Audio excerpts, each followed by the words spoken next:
Yeah, but Gresford was. Well, Gresford was. Because your dad worked there. Yeah, and I worked there. And on the top for the contractors. We did work on the pit-head baths. When was that? When did you work there? Well, obviously, after the war had finished, Yeah.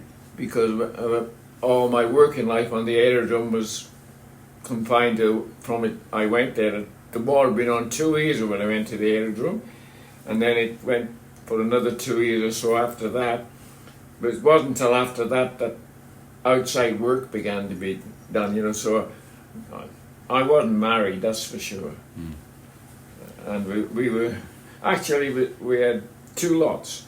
We had jobs to do repair in the pit-head baths in Gresford, and we built new ones at Bersham.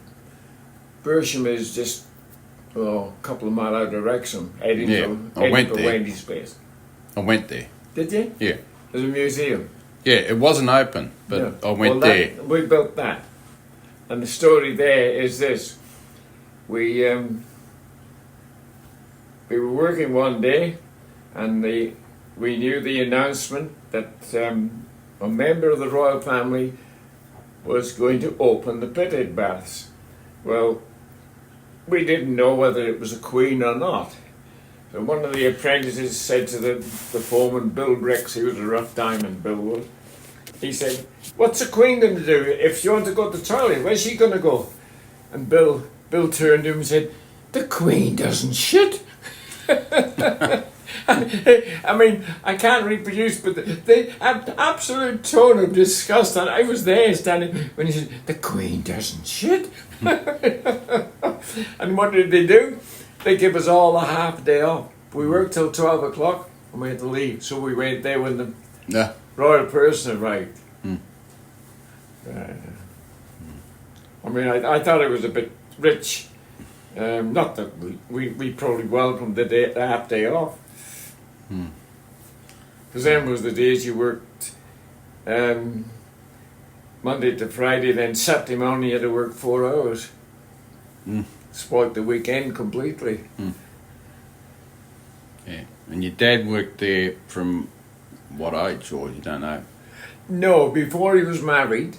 Yeah. So I reckon it would be. See, I'm 28. Cyril was 27, born in 1927. So.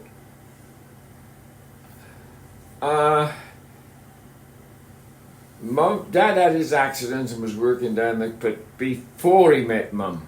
Hmm. So you've got to push it back. So it's pretty close to the end of the 1920s when he worked there. So you could probably find out from records. Yeah. Like when Auntie Kate came out, she said, "Was there anything I wanted?" And I said I wouldn't mind a miner's lamp. So she had an associate she knew who was a miner, and he went and got one. But we found out afterwards, if he'd have known that Dad had worked at the coal mine, he could have had his number on the lamp. Yeah, it's a shame. It is a shame, because that would have really added a bit of value to the lamp. Yeah. So, him having an accident probably meant that he wasn't working there when the disaster... Never, that was finished, no, he'd long gone then. Yeah, but if he hadn't had the accident, he possibly could have still been working. Possibly, yeah, very possibly, yeah. Yeah. So, what was the pony story? The what? The pony. Oh, I wouldn't. He was hauling trucks with the coal to the pit head so the coal could go up. And the pony just got harder to drive all day. This tunnel he was in. He was from the coal faces, you know, the fingers go out, and then they put rails in for the ponies to pull the little trucks with the coal to the pit head so they can go up, the coal can go up. And he had to go back and two along this tunnel, and the pony didn't want to do it. And he said it got harder and harder to drive it. He said until the end, he said it absolutely refused, didn't budge. And then she said very shortly after that, the whole bloody tunnel went crash. Thing was, the pony could hear the movement. Yeah.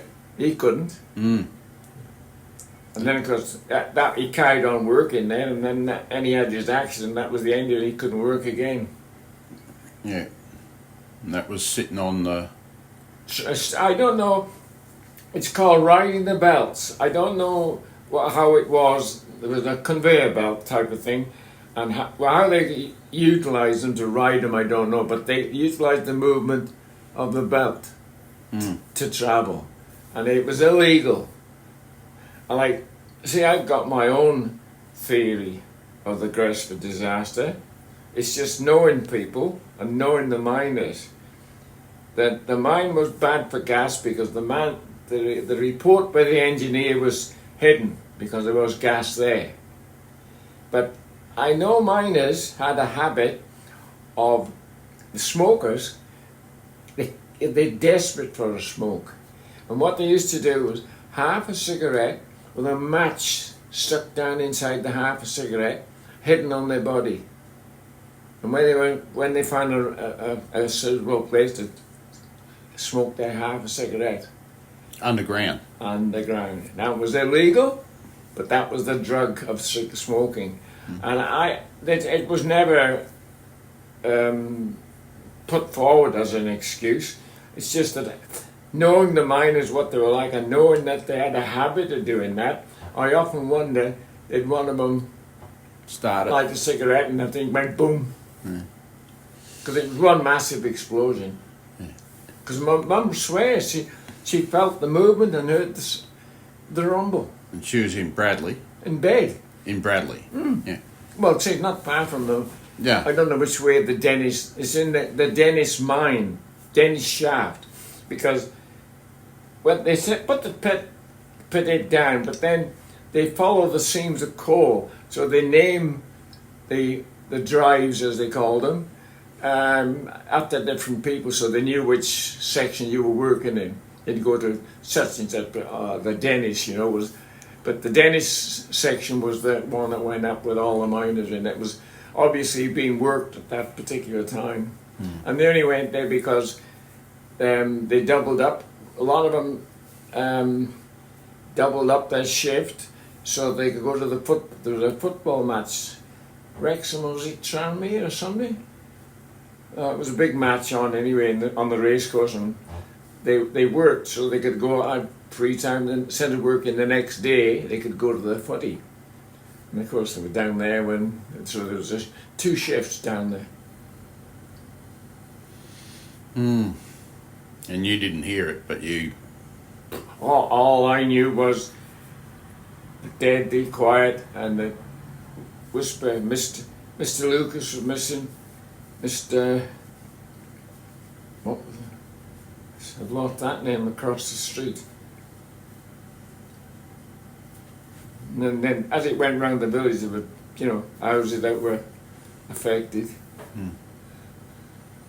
But... And your dad would have known a lot of people. Your dad. Oh, well, when you were in the village, I knew him. In the village, because there was Mr. Lucas next door, and what the hell was the name across the road? Can't think.